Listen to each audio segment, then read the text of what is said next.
Right. Now, software metrics and measurements. We started with the introduction, measurements, entity attributes, type of measurement, metrics like that. Then measurement scales, right? Uh, Nominal, ordinal, interval, and ratio. Then we discuss GQN approach, right?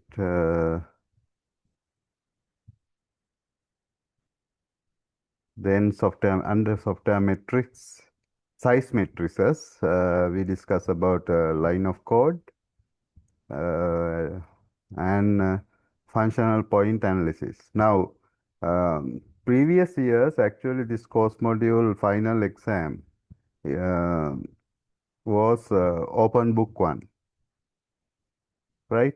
Because now you can see there are a lot of uh, equations and like these things.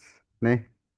So actually, in the practical scenario, you don't need to memorize all these things. You can have that thing. So that is why this course module final evaluation last 2 or 3 years open book examination.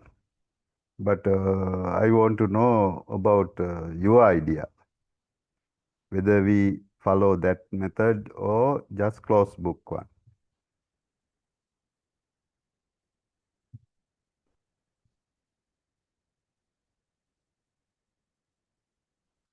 Like this, there are several equations in the future also, today also, and future lectures.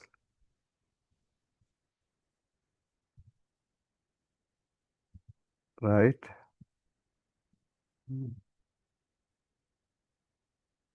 What is your idea? Whether we continue like that?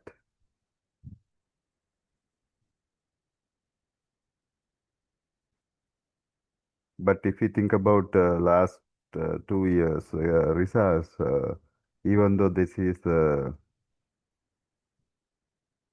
an open exam one at the for the final examination, it is somewhat the marks are somewhat low because if we go for that kind of examination, the theory parts are not so available. All are practical scenarios. You have to refer your books and whatever the notes that you have and answer the questions accordingly. For an example, if I ask you to find the value adjust factor for functional points analysis, right in this one, you will not get any marks because this one you can write from the notes. But analyzing the thing using the values that you get from these analysis, the marks start from that point.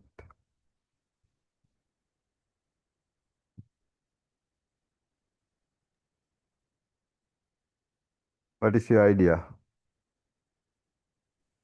Mm, So I think it's better to have closed book examinations. Actually, I have a plan like this because not totally open book, something like this.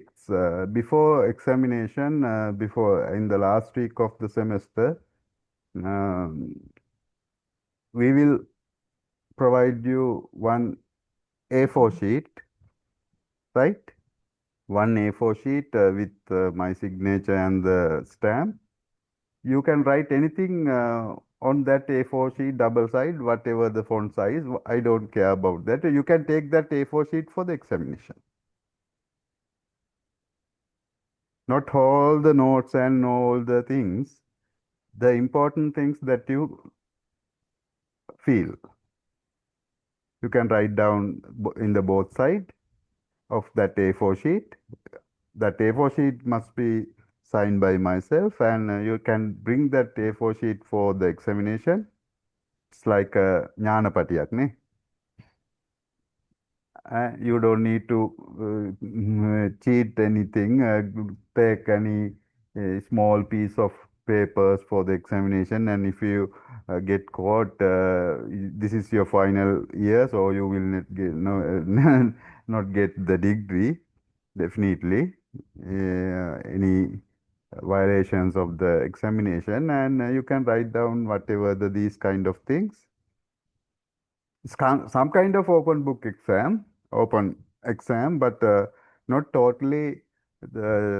You are not allowed to take all the notes.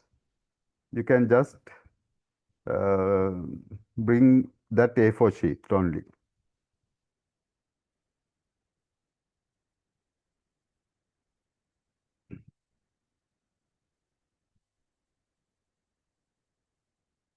Now, for an example, I am using same presentation altogether. I will divide these thing into sections and upload to the Cal. Today, at the end, around 120 slides, uh, right? We have finished up to this point. That's mean 68. I'm planning to cover all 120 or whatever the slides that we can finish by today. And from so like that, at the end, I think it will be around altogether around 400 slides for the lecture, right? So you can summarize all these information and whatever the things that you need, and write down that thing in that A4 sheet, and come take that thing to the exam. What about that method? Even that is not needed. So can we give the answer after the discussion within the batch within Okay, today? okay, okay. No need, no hurry. We have enough time. That's up to you, right? You can discuss rather than going for totally open book, whatever the documents and a lot of the papers with you in the exam. I would like to do the second method, right? Okay. Okay. Now we have finished this functional point analysis. Now actually these methods are measuring the size of the software, right? First one, line of codes, LOC, or KLOC, kilo line of codes, then functional points. Now we are going to discuss about use case points, right? Again, this is an software size estimation technique developed in 1993. In here, actually, we are focusing on use cases. Use cases means system functionalities. In modeling module, you have identified how you can write down use cases, actors, like that thing. Basically, suit for object-oriented systems, UML-based environments, and early stage effort estimation is available in this method, because before going to for the development phase, you have to develop all these document modeling and everything, and by looking at that, you can think about the use cases and actors. Then before development, you can estimate effort estimation. You can do the effort estimation using this use case point analysis, like functional point analysis method, right? Uh, but thing is, uh, here we actually think about functional requirements. So it is basically independent from the whatever the language that you are going to develop in the for the development. But if you think about LOC, right? it's if we think about two languages, the line of codes may be different, right? So this is technology independent. Whatever the technology that tools or technology that you are using, its use cases are like functional points. It's unique. So we can uh, it actually support for early estimation of the uh, development, right? Now, use case points, again, we have something like this. Use case point are actually here we have UAW, unadjusted active weight, plus unadjusted use case weight into multiply by technical complexity factor and environmental complexity factor, right?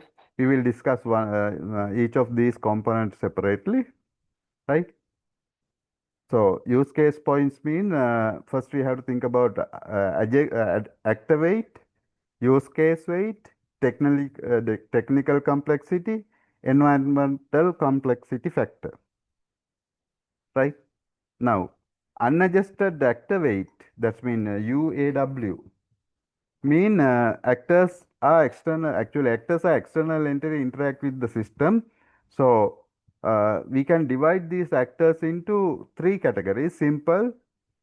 Simple mean another system via API. You know that what is an API. So if we are using API for our system, it's a very simple because we have to submit the information and we will get the results from that API. So it categorized under simple type and weight is 1. Then average mean system via protocol like TCP/IP like that. Complex mean human users through GUI interaction. So weight is 1, 2, and 3. Now suppose if we have a system student, actor student, type complex, so weight is 3. Librarian again complex actor because human interaction, so weight is 3. Then payment system, suppose we have payment gateway for this library system or whatever thing, then we need to only submit that required information for that payment gateway, and that payment gateway handle every credit card information and whatever the card information and payment thing, and it will return us whether the payment is successful or not. So it's simple. So in this case, UAW, unadjusted active weight is 7. We have to sum up all these weights. So very simple, right? Simple, average, and complex, 3 to 1, 2, 3. So according to the weightage, we have to calculate total unadjusted active weight of the system. Then if we think about unadjusted use cases, use case weight, again, use cases are normally represented in the system functionalities. Again, it divides into three categories: simple, average, and complex. Simple mean less than or equal 3 transactions. Average 4 to 7. Complex mean 8. So weightages are 5, 10, 15. For an example, if you think about login scenario, we can say it's a transaction, 3 transactions. So type is simple, weight is 5. Search Kim books, 5. Average type and weight is 15, 10. And book borrowing a book in library system, suppose it involve with 8 transactions. So that is greater than or equal to 8, that's mean complex, so weight is 15. So unadjusted use case weight UAW is sum up of all these value 5, 10, 15, that is 30. So likewise, you have to calculate the unadjusted use case weight in a system, right? Then next one is this one. technical complexity factor, right? Now, here again, technical complexity factors actually based on 13 technical factors. Performance, security, distributor system, and each factor rated from 0 to 5. 0 means relevant, 5 means essential. And using this formula, we have to calculate technical complexity factor 0.6 plus 0.01 into factor into weight. Now, for an example, these 13 factors are something like this. Factor 1, distributor system. Actually, it is system operate across the multiple platform and networks. Weight is 2. Performance, response time, throughput requirement, weight is 1. End user efficiency, UI must user friendly and efficiently, that is 1. Complex processing, weight is 1. Usability 1. Easy installation 0.5. Easy to use 0.5. Weight.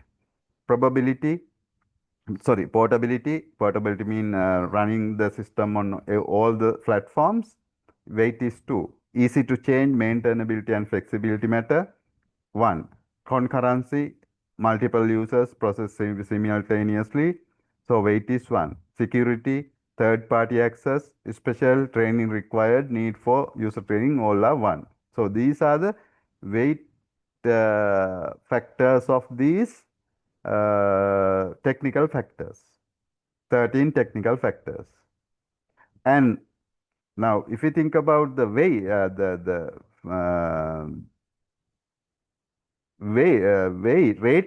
rating system, rating 0 mean no influence, 1 mean incidental, and 2 mean moderate, 3 average, significant, essential.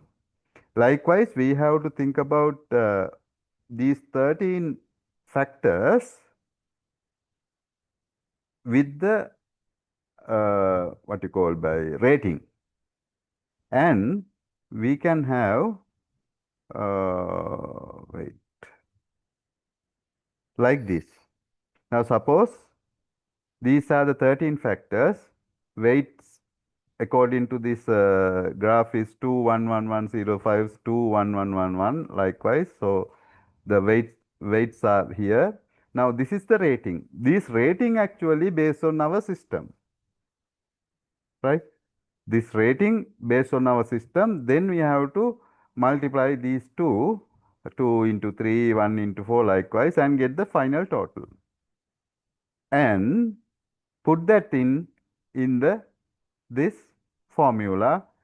Technical complexity factor equals 0.6 plus 0.01 into the total factor into weight summation. And for an example, this example, TCF, technical complexity factor is 1.05, 1.015.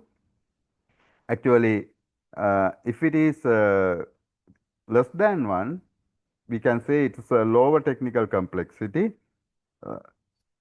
If it is near to 1, average complexity. If it is higher than 1, high technical complexity. So we can say this system, according to this rating and other factors, this is almost average complexity system because it is 1.0.15, close to 1,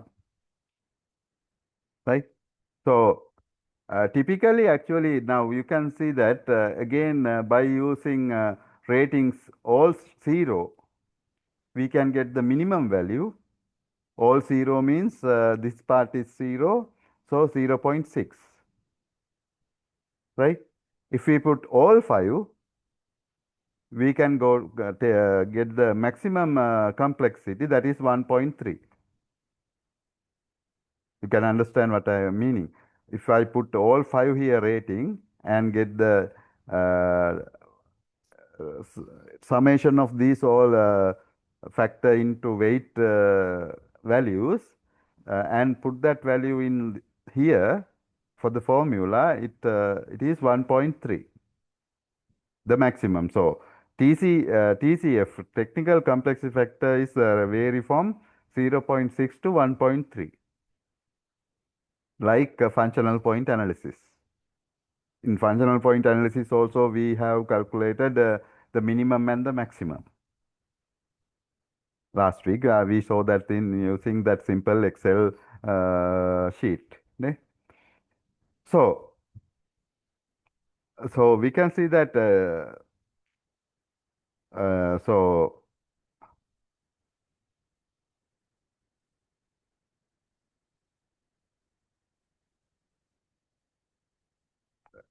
but we can see that now if we change the rating, right, small change in this rating, for an example, now T1 is a distributed system. If you are not going to go for distributed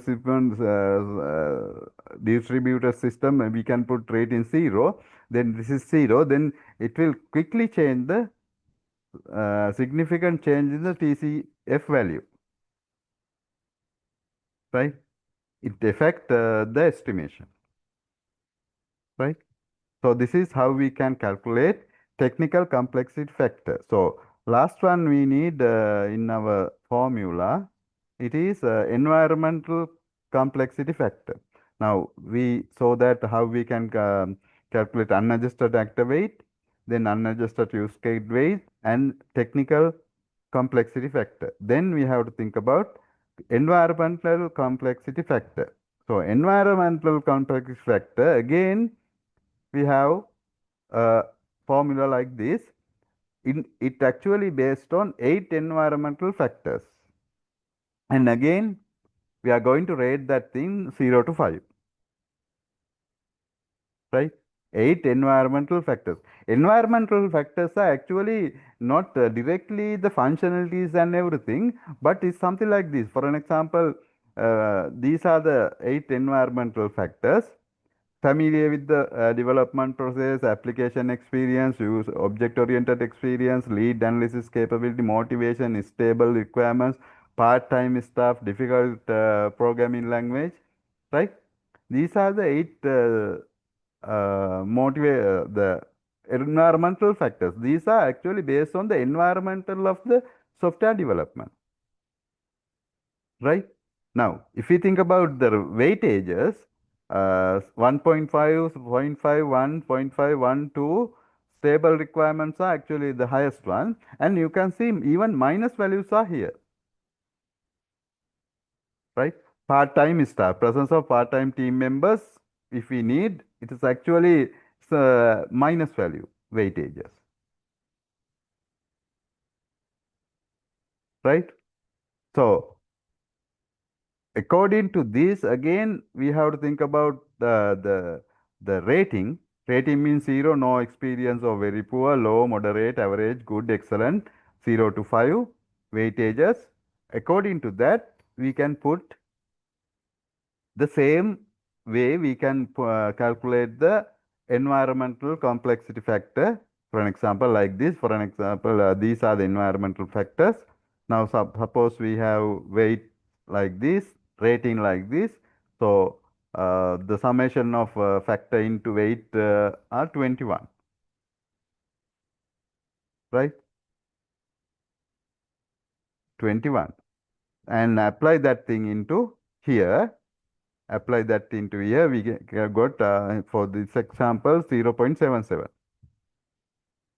Now, if this ECF value, environmental complexity factor, is greater than 1, that means high productive environment, close to 1 average environment, less than 1 low productivity challenging environment, right?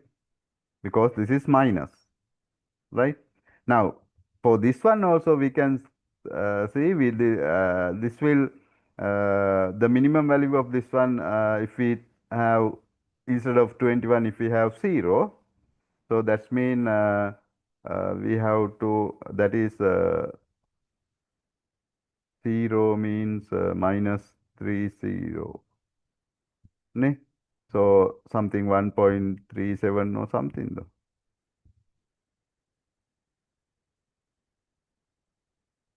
right?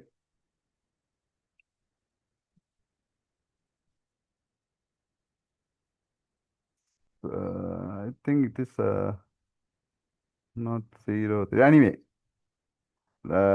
we can get maximum value and minimum value for these one also, right?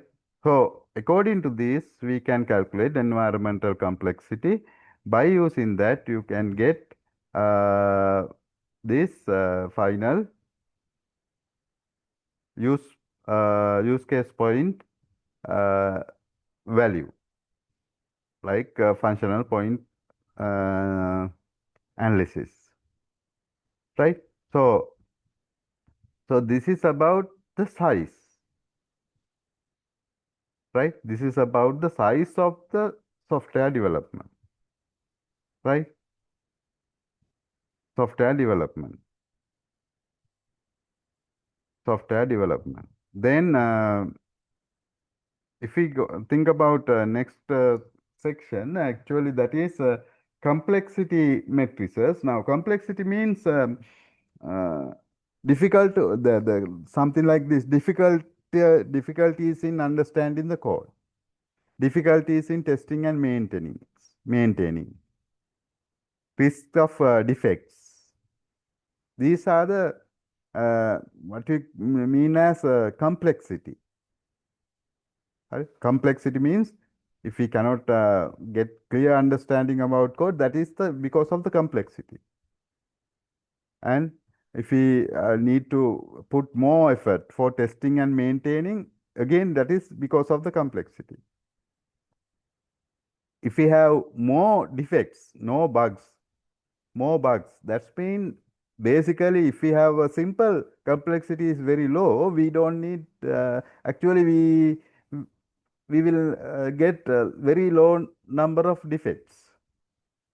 The number of risk, I mean the defect risk is high, that means the complexity is high. So that is why we need to, because of that we need to think about measuring complexity. By measuring the complexity, we can improve our code quality, reduce the maintenance cost, identify the risky modules, support in testing strategies. The reverse of that thing. Now, if we can, if the complex system have difficulty understanding code, if we can measure the complexity, then we can improve the code. Now, complexity mean testing and maintaining, difficulty in testing and maintaining. Then if we measure the complexity, then we can address that difficulty of testing and maintaining. That means reduce the maintaining cost, time, risky module, find out the risky modules. We can think about the testing strategies that we have to follow, these type of things, right? So this is what normally that is why we normally think about measuring this complexity. So measuring complexity, there are several methods. First one is psychometric complexity developed by McCabe. Actually, is discuss about measuring number of independent paths to the program.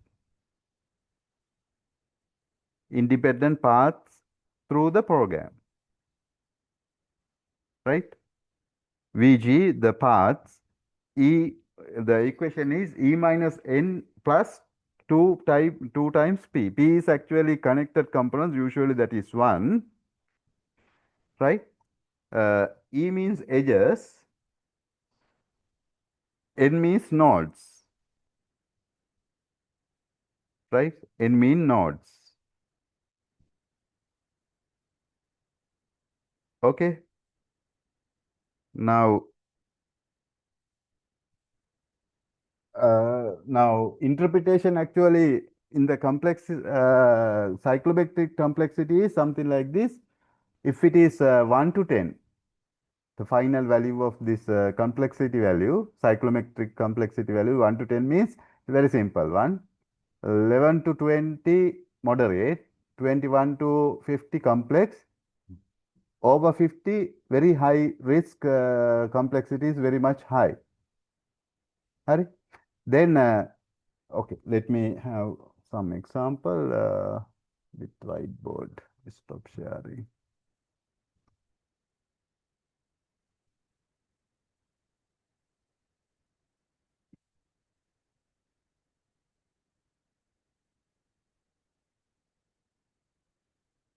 Let me have the whiteboard. Wait, yes, that okay. Share the screen.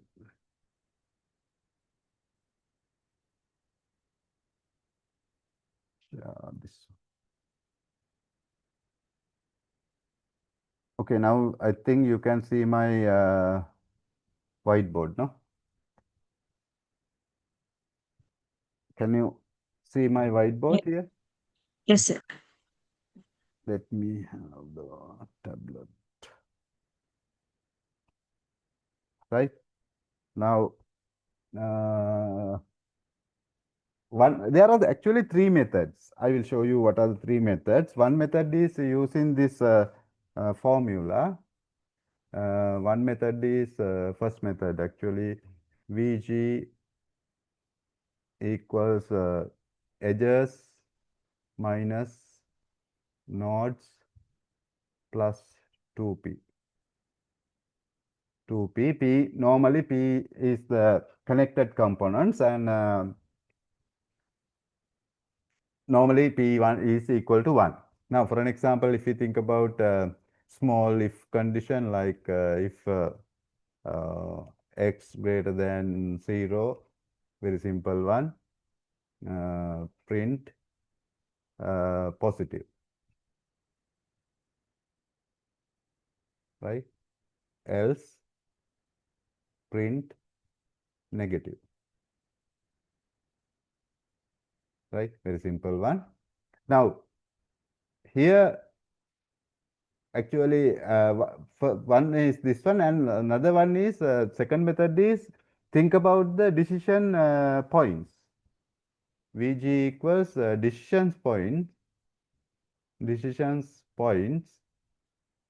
plus 1, right? Decisions plus point plus 1 and another method we have, that is we have to calculate the cycles, right? Cycles and the cycles and uh, what we called as cycle means bounded areas, cycles inside the program and plus 1, right? Third method is cycles or bounded areas plus 1, right?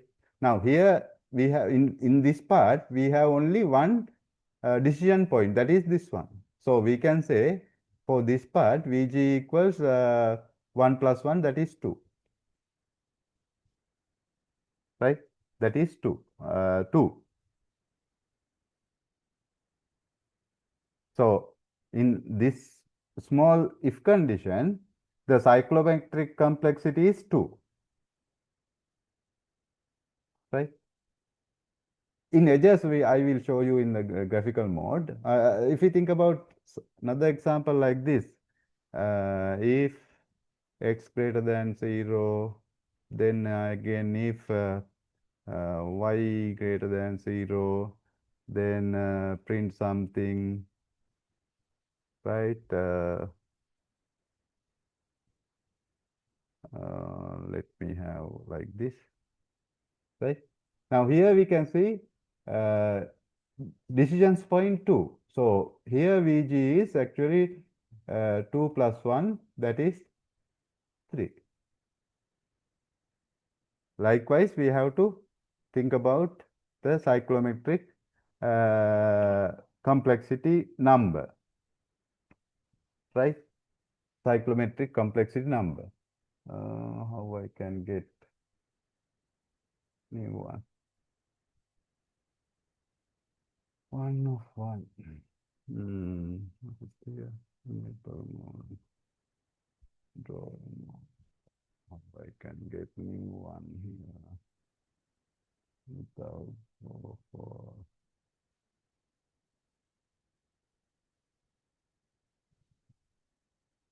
third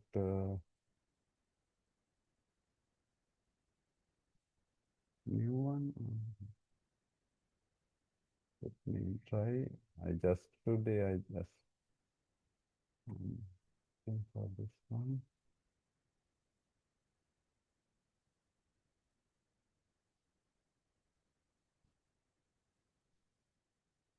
Without deleting this thing, can I? Okay, no need. Just go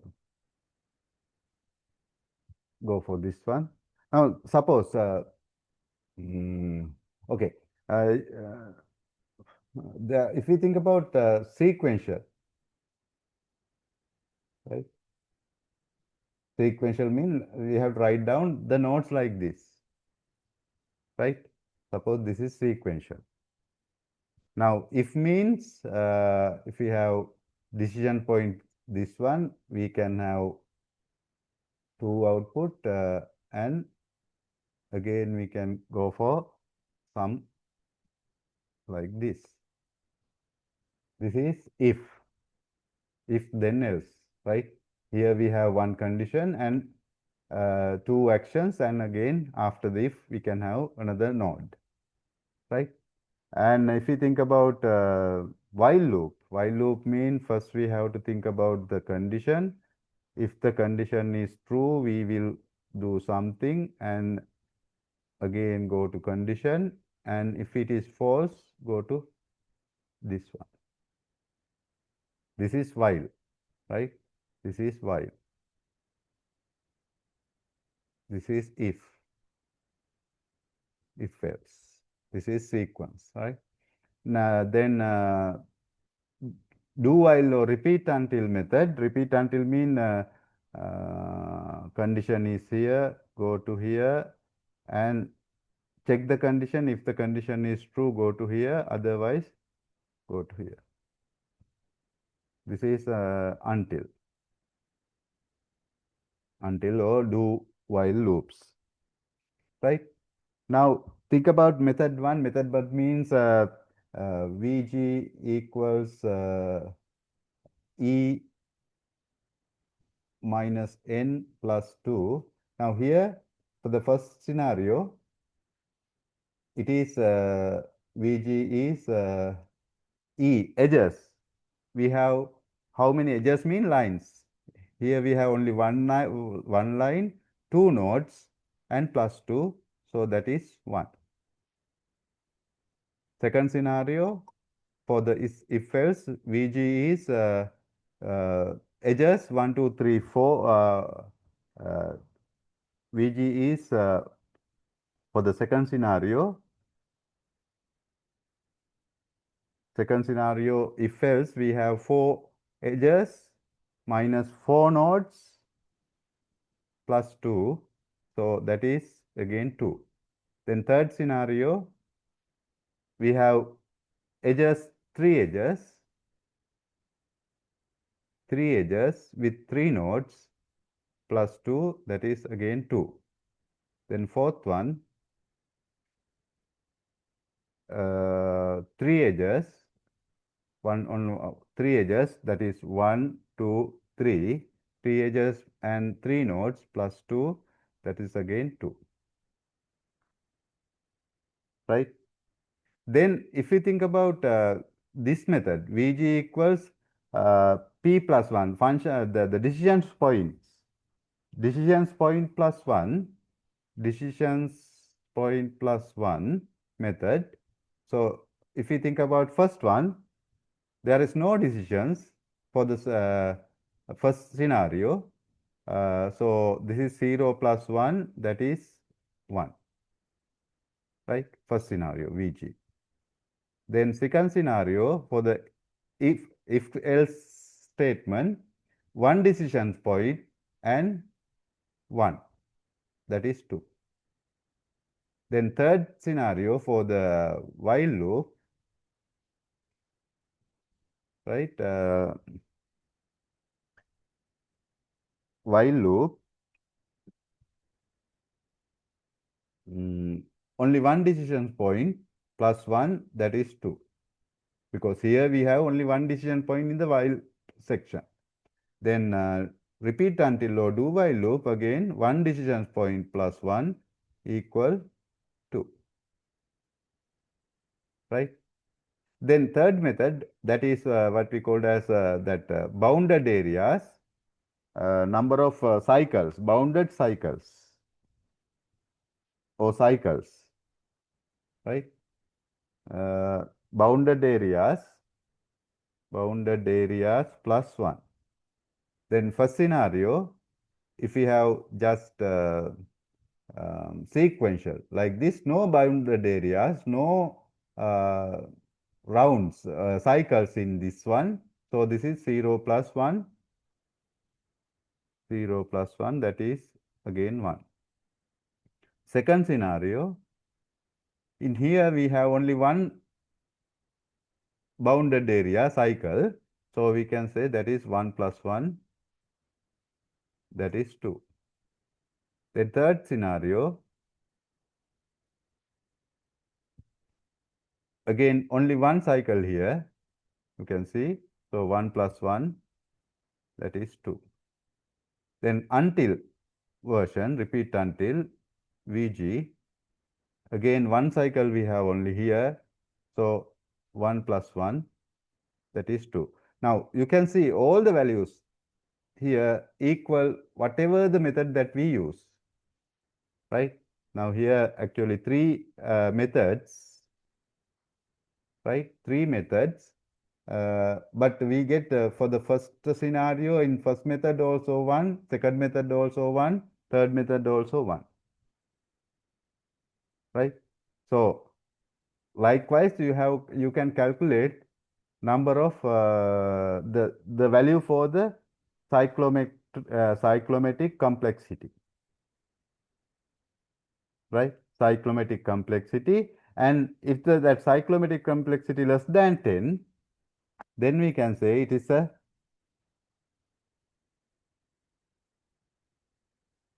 simple one.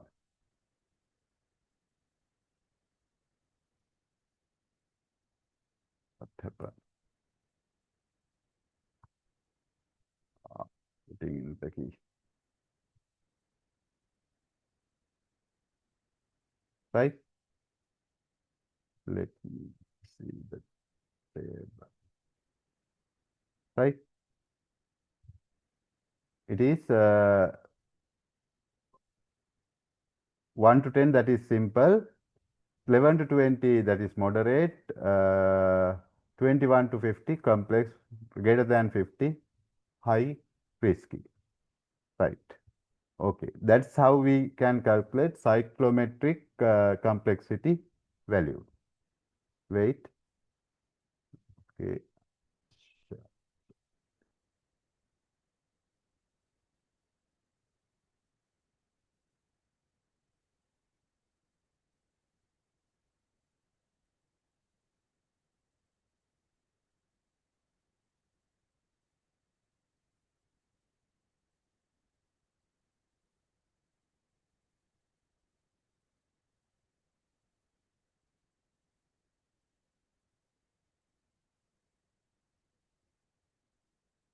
Right.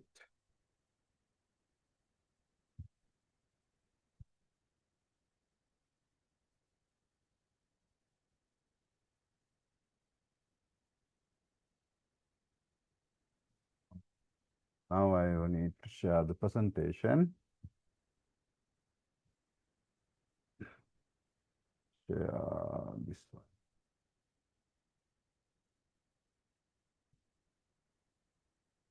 Right. Okay. So this is what we have discussed related to the cyclomatic complexity. Then next method is Halstead software matrix. Right? Halstead software matrix actually treats a program like a mathematical expression made of operators and operands. Right? Operators and operands. Operators mean action performed, operands mean data being manipulated. You know what is operators? No, you know what is operators means plus, minus, multiplication. These are operators, assignment. These are operators. Operands mean the values that we are using for the operators, right? So operators, here we have put N1 and capital, simple N1 and capital N1. I will explain what is. First, operators include these type of things: plus, minus, multiplication, division, and or assignment. Keywords like if, while, return, void, int, like that thing. And brackets. Actually here, uh, different textbooks interpret this bracket method, brackets, whether we going to calculate that thing or not. Now here I just put only the square brackets because normal brackets and curly brackets are not included here. But some, if you search on the internet and search in the things, the Halstead software metrics related to the details about this one, you can see sometimes some authors use normal brackets and curly brackets also counted for this one. And N1 means number of operators. N1 means number of operators, capital simple N1, capital N1 means total occurrences in that operators. Now, suppose if we have these four in our program, so N1 is 4, simple N1. Capital N1 means, suppose if we have 2 plus 2 plus operators, 2 minus operators, 3 multiplication, 1 division in our code. So simple N1 is 4, capital N1 means the occurrences. 2 plus 2 plus 3 plus 1, that is 2 plus 2, 4, 4 plus 3, 7, 7 plus 1, 8. So capital N1 means the number of occurrences, total number of occurrences. N1 means total number of operators, right? So we have to think about what is N1 and N2. These are basic informations that we can get from the looking at the code.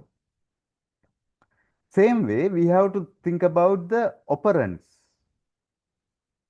Operands, again, we have simple N2 and capital N2.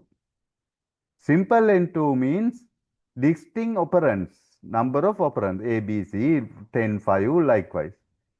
Capital N2 means number of occurrences, total number of occurrences of these operands, right? So, basic four measurements: N1, simple N1, simple N2, capital N1, capital N2. Simple N1 mean number of distinct operators. Simple N2 mean number of distinct operands. Capital N1, total occurrences of the operators. Capital N2, total occurrences of the operands. Right? By using these four values, we can derive several matrices, right? In Halstead matrix method, these type of derived methods are available. We can think about program length. Program length is equal capital N1 plus capital N2. Program vocabulary, simple N1 plus simple N2. Program volume, capital N log, actually this is capital N1 or 2, that is program volume means here. Length and vocabulary, capital N log 2 to the power log 2 base n, right? Difficulty, simple N1 divided by 2 into capital N2 divided by N2. Effort, E equals V into D. V means volume into difficulty. Time to the program, E divided by 18. Right?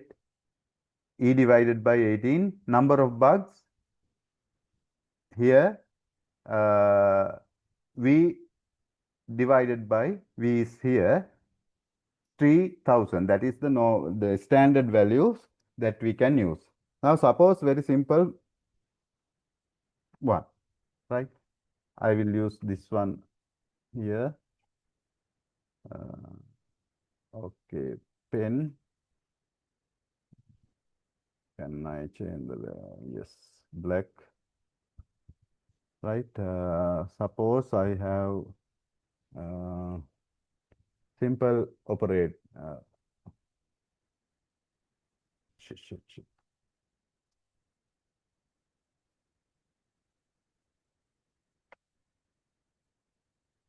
Then, right?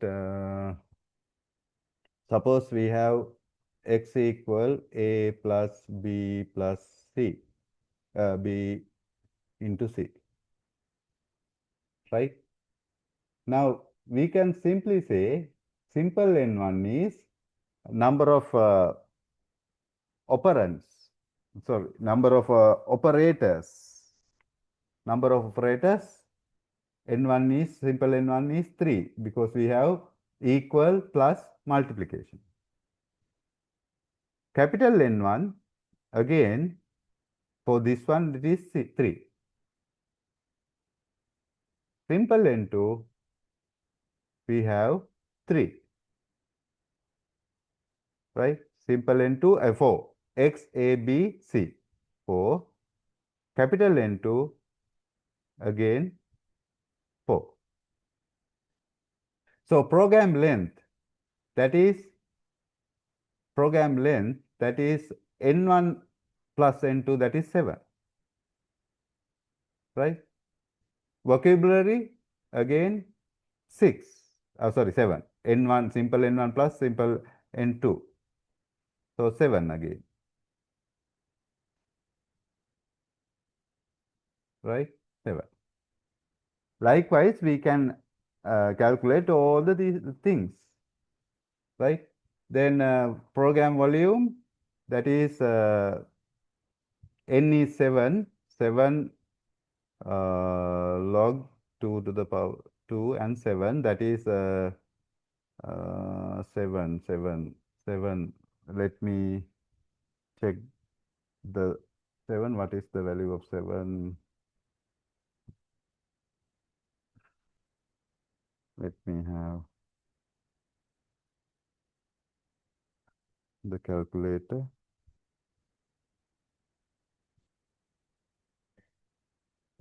Phone.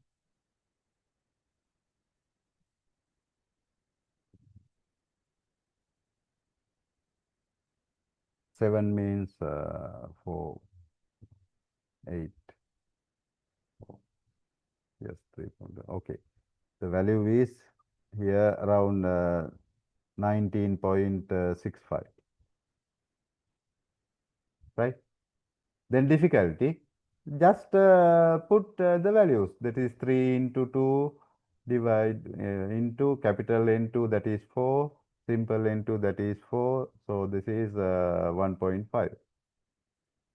Effort V into D. Now we know what is V. V is 19.65. So we can say 19.65 into D is 1.5. 19.65 into 1.5, that is 29.4. 29.4. That is the effort that we need. Time to program means E divided by 18. E means 29.4 divided by 18. So that is divide by 18. So 1.63, right? Likewise, we can calculate. Now here, if we think about the V is 19.65 divided by 3000, almost no errors, right? So likewise, we have to think about first we have to calculate, get the value for simple n1, simple n2, number of unique distinct operators and operands, and capital N1 and capital N2, number of total occurrences of these operators, and calculate other things. Program length, vocabulary, volume, difficulty, effort, time to program, estimated bugs. Right? Now, this is easy. Now, it is actually, if you think about real situation, it's somewhat difficult. Now, suppose here,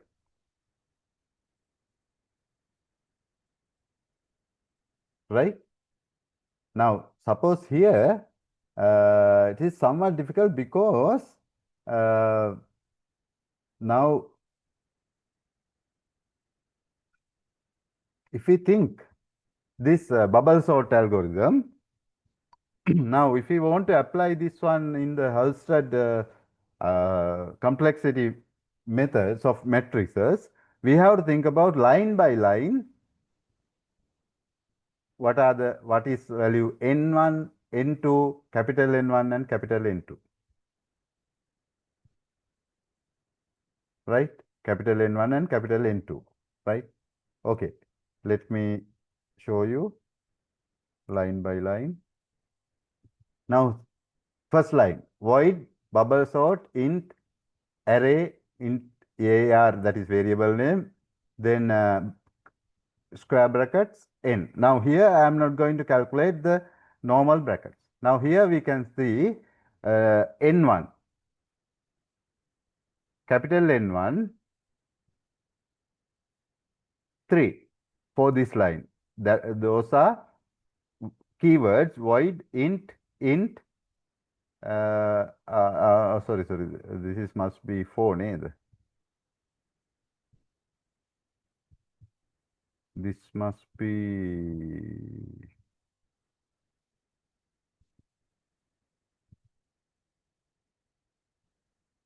4. I just type wrong value. Ne? Anyway, because this must be 4.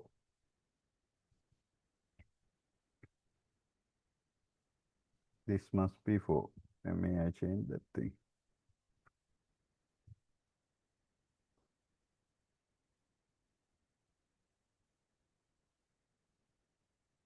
Wait, I quickly change that thing.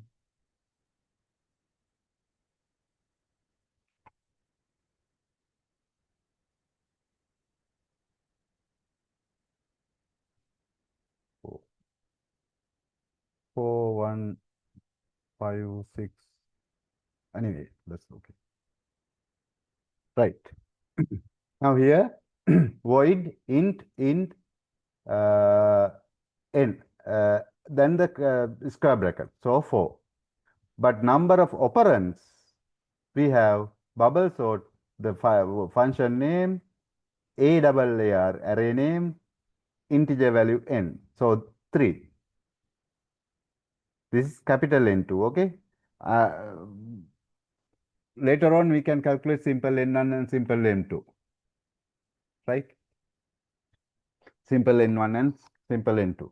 Now, for this line, second line, int ij temp. Now here, number of operands, only int, but operators, int, operands, 3 ij temp. Now, for this third line, for I equals 0, I less than n minus 1, I plus plus. Now, 5 operators, for keyword, equal mark, less than mark, minus mark, plus plus. 1, 2, 3, 4, and 5. Operands, I, 1, 0, 1, I, 1, n, 1, 1, 1, altogether, I again, altogether, that is 6. Ne? Again, I have just missed the last one. Wait. Just missed the last one.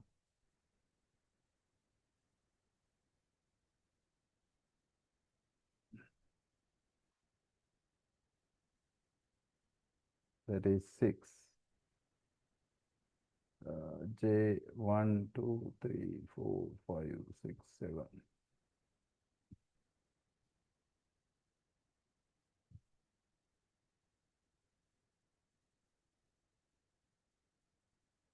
7. Right? Now it's okay. So operands I, 0, I, N, 1, I. So altogether 6. Fourth line, operators 4, equal, less than, minus, minus, plus, plus. 6. Operands J, 0, N, N, I, 1, J. Right? For fifth line, operators if 1, 1 bracket, less than mark, another bracket, 4. Right? And operands 2 times A double R, 2 times J plus 1. Likewise, you have to calculate all the operators and operands in the coding segment. And you can simply think about N1, simple N1. Simple N1 is unique things. Now here we have 1 void int bracket 3 int, we got that thing, 4, 5, 6, 7, 8, 9, right? 10. That's all I think. Unique operators 10. Again, unique operators. In this line, we have unique void int bracket. Int we calculated. Now here 3 equal 4, sorry, 4, 1, 2, 3, 4, 5. 5 plus 3, 8.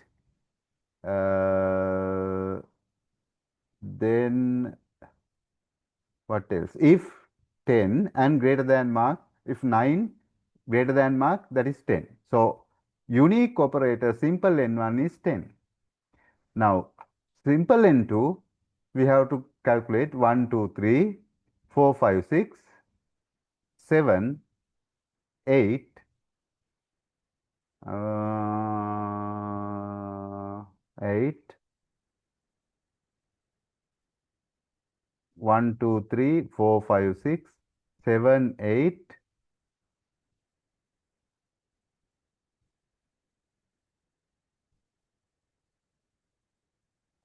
How many unique operands? 8, I think.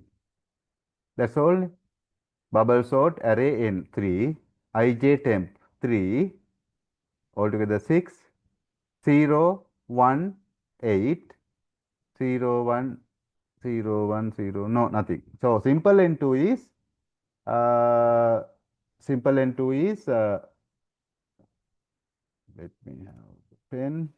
So n1, simple n1, simple n1 is, we got 10,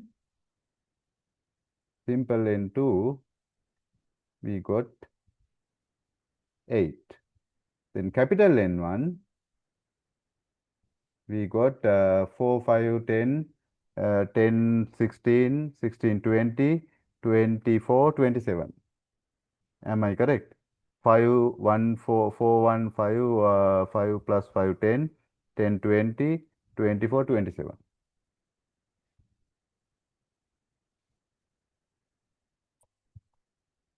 What is that?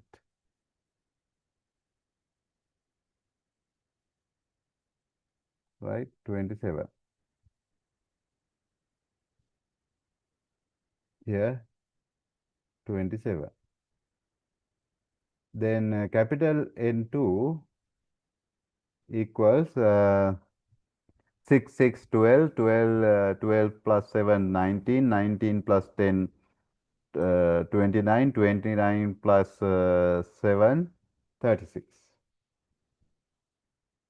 Right?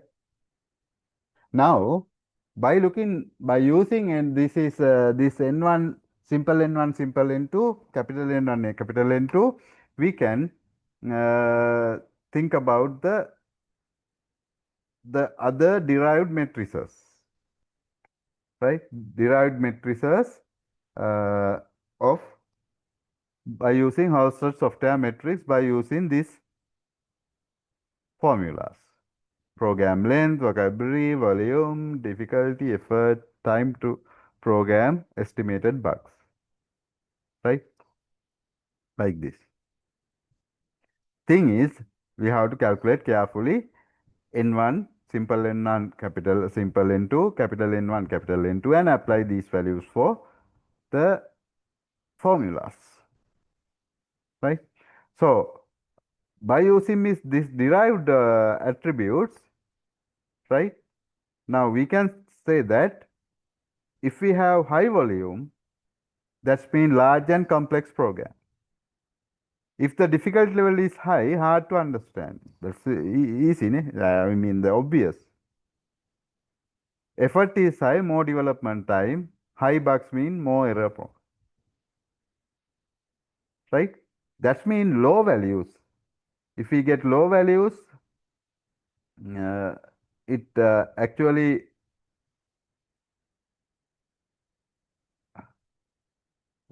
wait.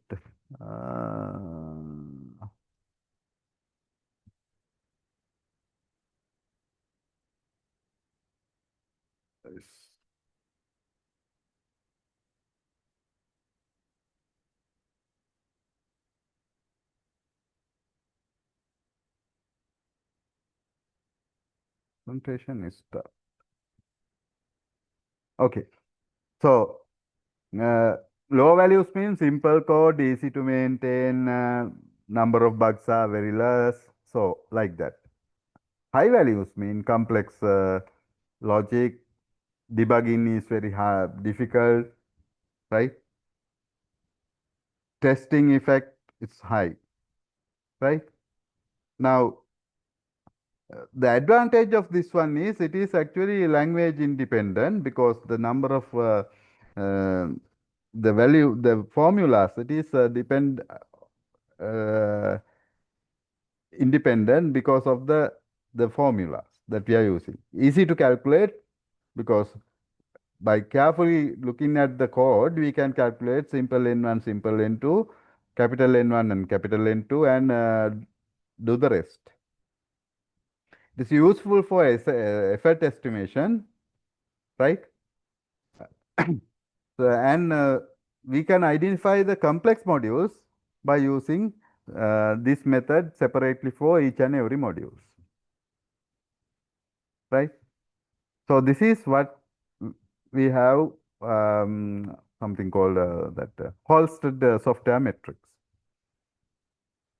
under complexity matrices, right? Then the next method is object-oriented matrices.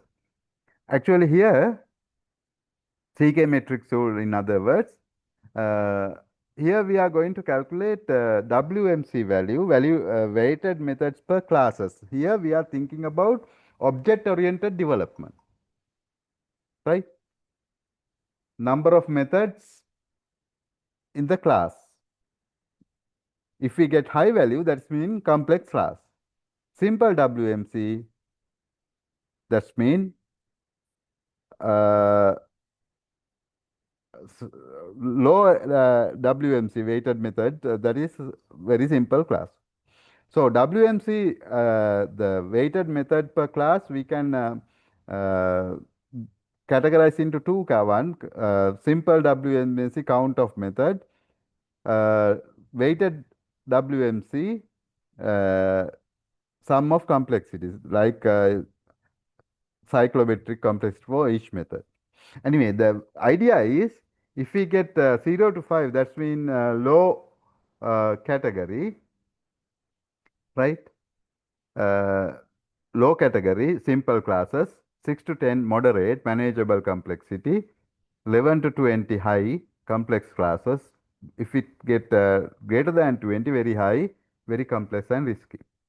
So this is object-oriented method, WMC, weighted method per class. And another one that we have to calculate, that is DIT, depth of the inheritance T, right? Depth of the inheritance T. Actually, these are the matrices that we use in object-oriented matrix CK matrix suite. First one is weighted method per class. Second one is depth of the inheritance. Depth means the length of the path from the class to its root class, and the inheritance hierarchy. You know what is inheritance, and looking at the class diagram, we can identify the length of the path.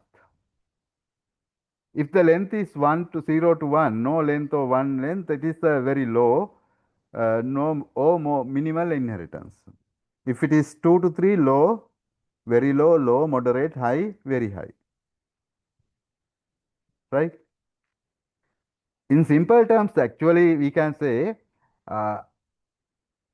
DIT, depth of the inheritance tree, mean how deep a class that we can see in the inheritance structure. How deep, right? Now, if we have a class and if there is no subclasses in the for that class, that is 0, right?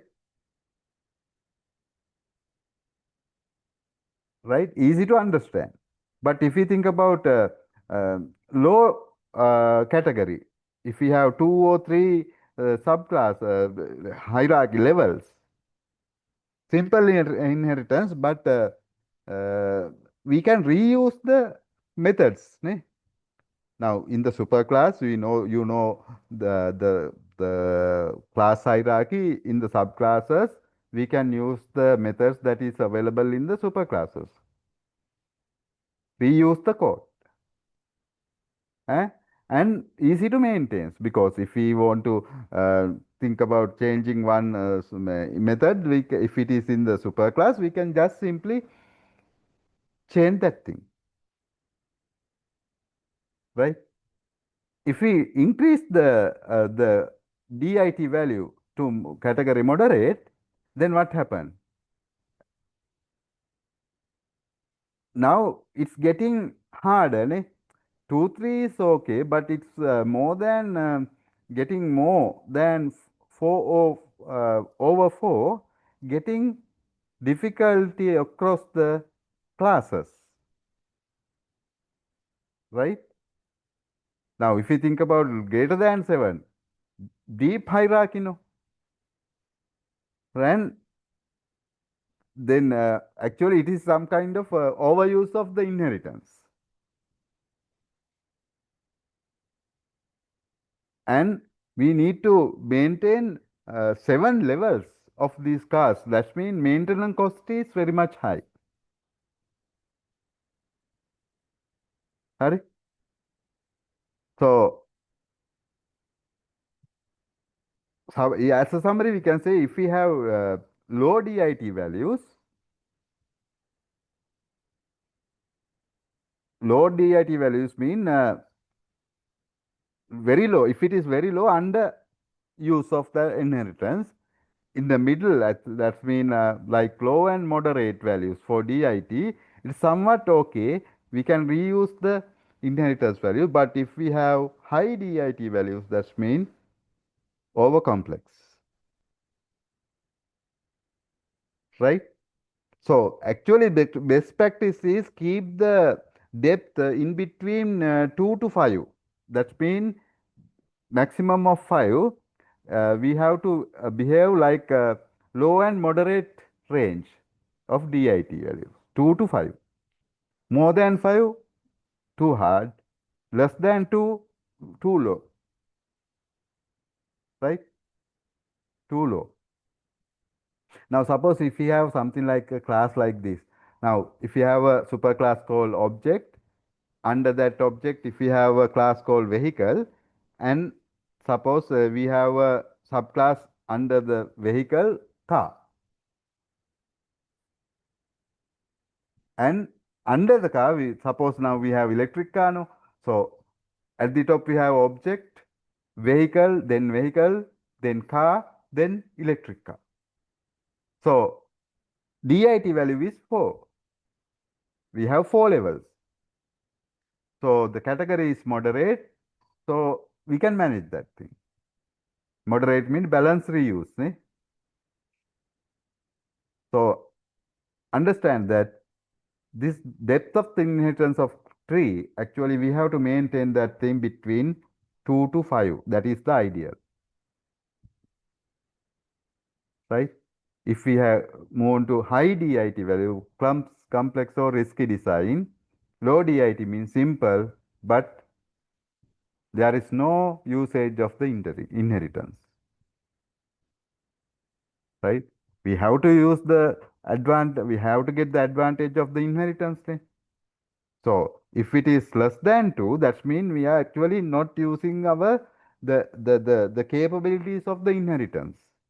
The concept of double O, one of the main concept of double OP. Right? Okay. Next one. Number of children, NOC. Right? In other words, number of subclasses.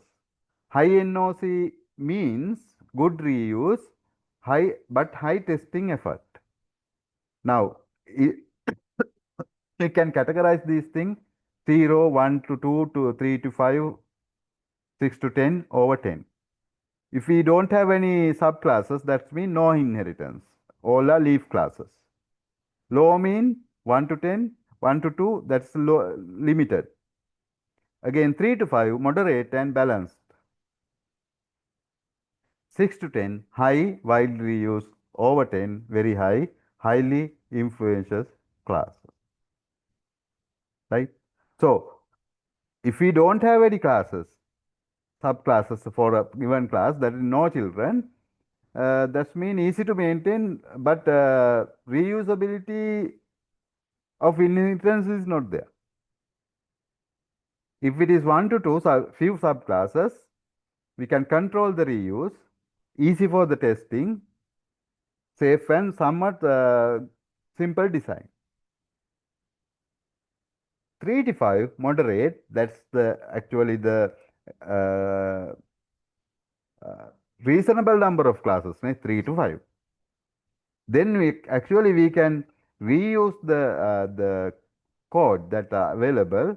Actually, we call this as balanced design. And actually, the 3 to 5 method, the category is the moderate, actually, the ideal for most of the system.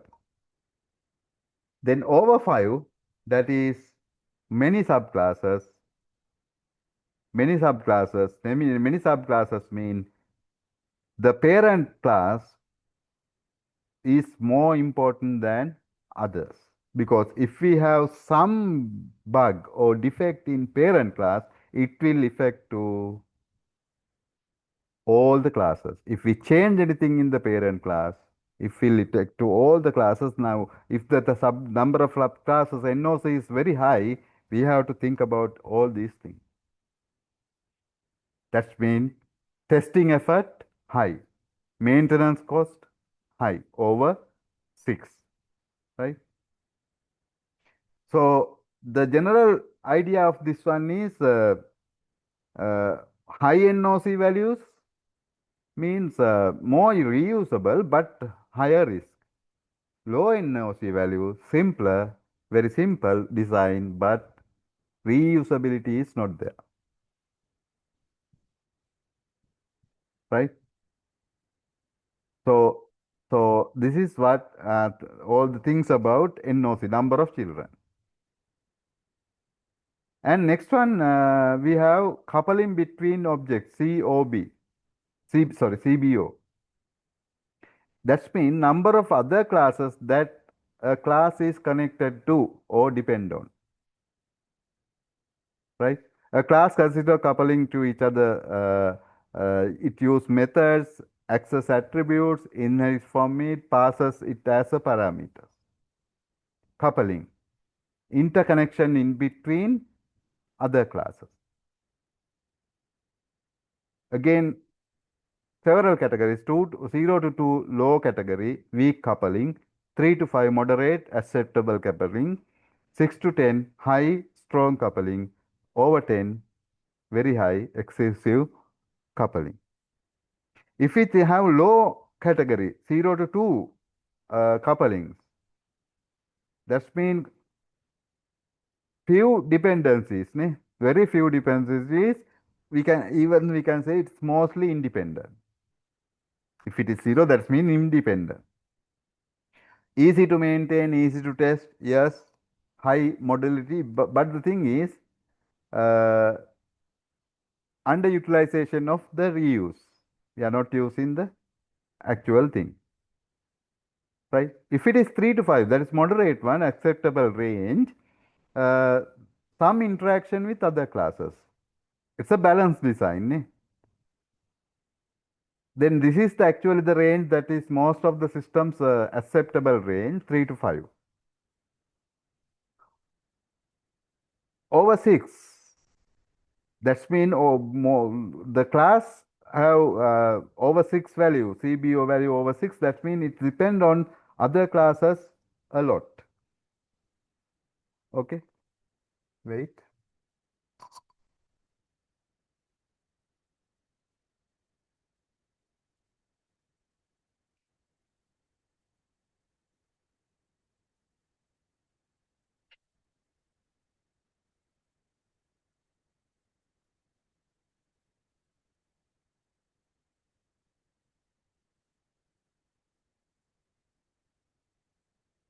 Right?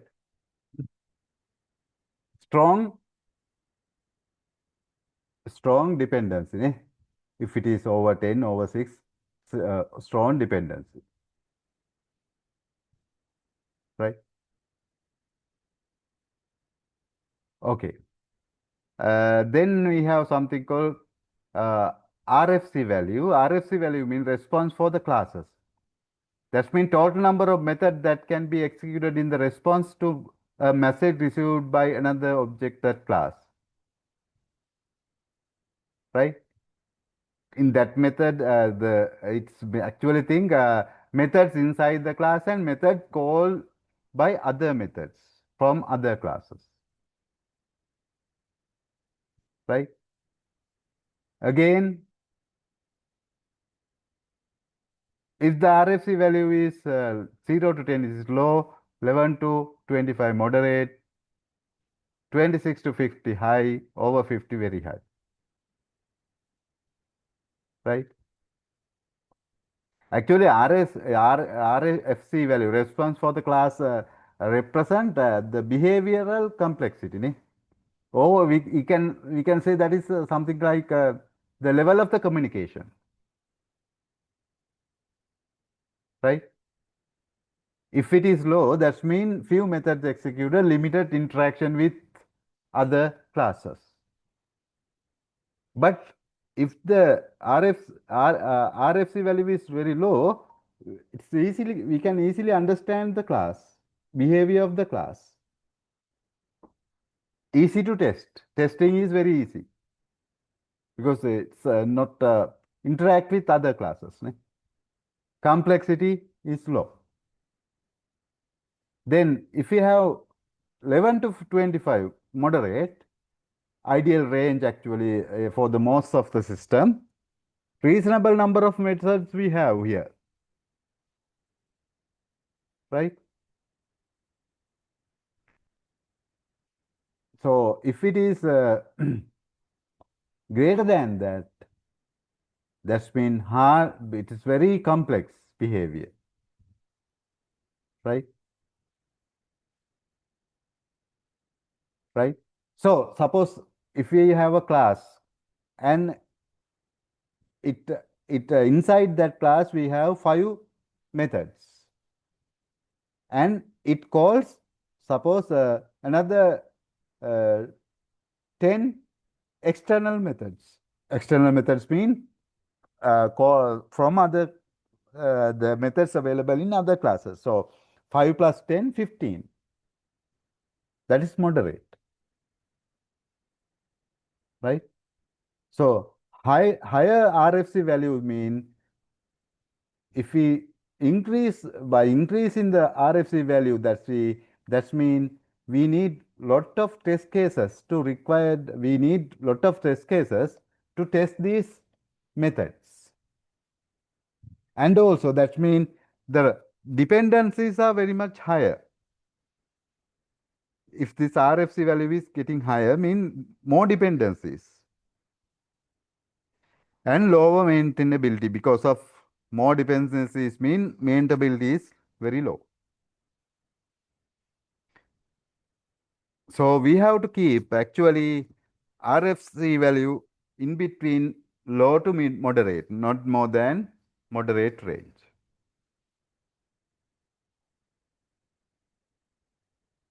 Right?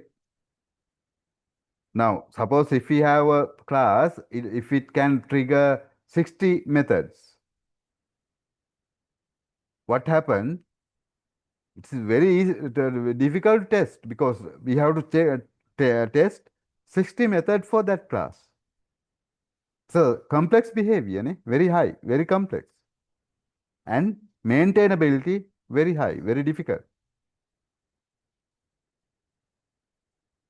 So ideal range is 0 to 25, right? Then next one, last one actually in this CK matrix rule, LCOM, lack of cohesion of methods. That's mean how unrelated the methods in the class are based on the attributes of their access, right? Unrelated. That's mean if we have higher value for LCOM, lack of cohesion of method, that mean our design is very poor, right? High cohesion means good designing. That means classes are using the attributes very well,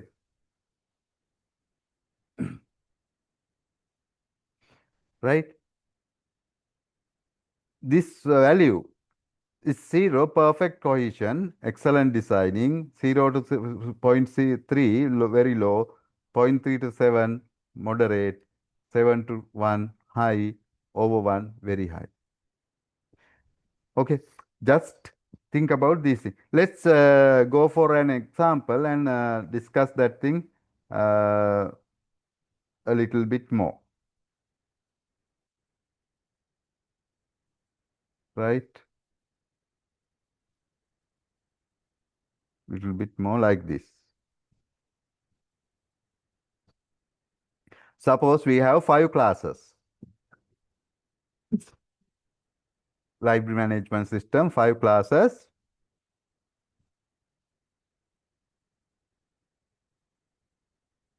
Right?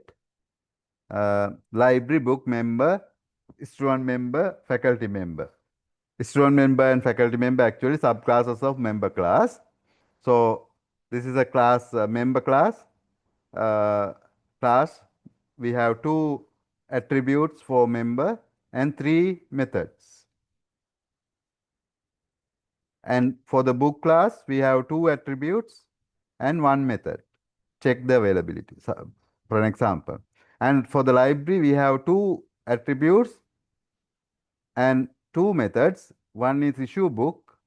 In the issue book, we have borrow book method. We have to call borrow book method from the member class and check availability method from the book class. Right?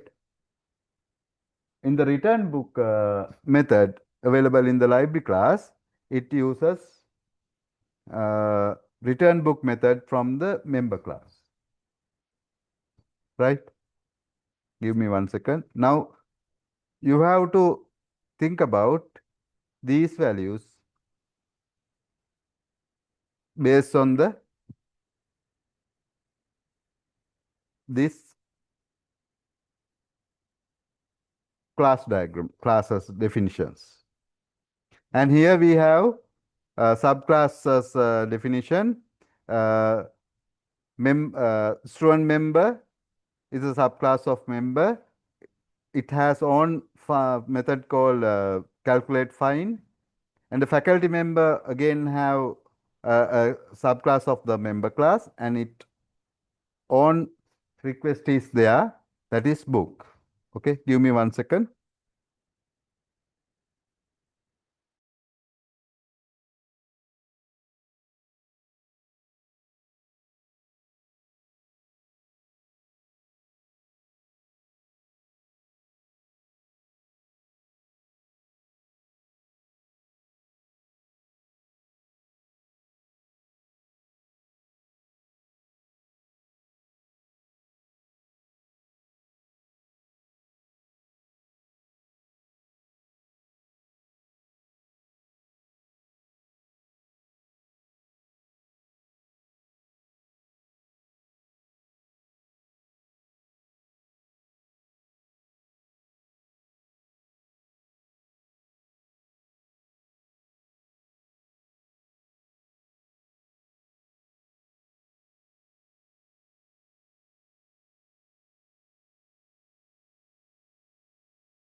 Okay, now let's think about each and every value.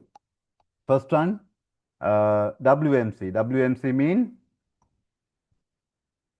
weighted methods per class, right? Now, for we need this one.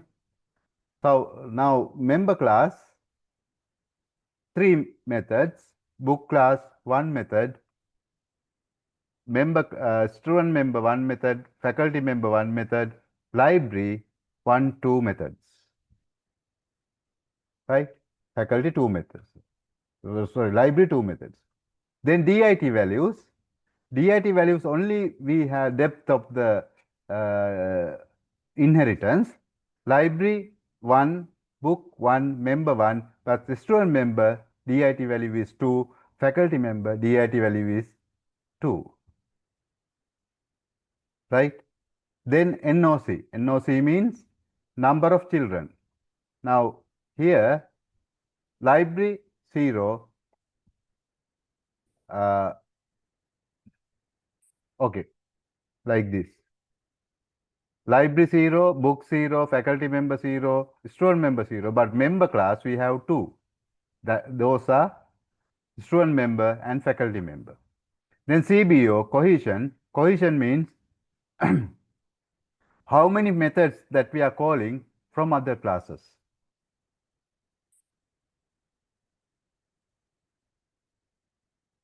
Wait.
Okay, CBO value. CBO means coupling objects. Now we can see here member class no CBO values because in uh, member class no coupling available, right? But for the student member uh, student member class CBO, here we have uh, because of this subclass we have uh, one and one for faculty, and library. For the library we have two methods, coupling methods. Then RFC value response for the class, right? Methods inside the class and methods called by those methods. All right. Now member class it has 3, library have 5. Now here for the library class you can see 1, 2, 3, 4, 5. Right? Likewise. So uh, so here likewise we can get the final values for this CKO method, right? And actually the idea is here uh, object oriented matrix is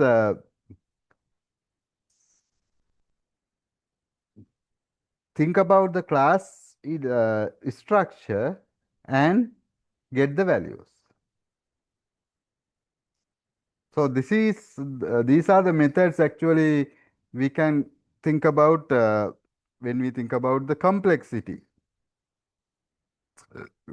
what you call not complexity matrices, right? First one is cyclometric complexity, simple one. Then Halstead software matrix. Finally, uh, object-oriented matrix, right? Then we have to discuss about quality and reliability matrices. Quality and reliability matrices. I will stop from here today, and we will discuss from this point forward in the next lecture, right? Uh, as usual, as I did in the last week also, I will share you the link of the uh, video. You can get the video from that link. Okay, that's all for today. Let's wind up the session.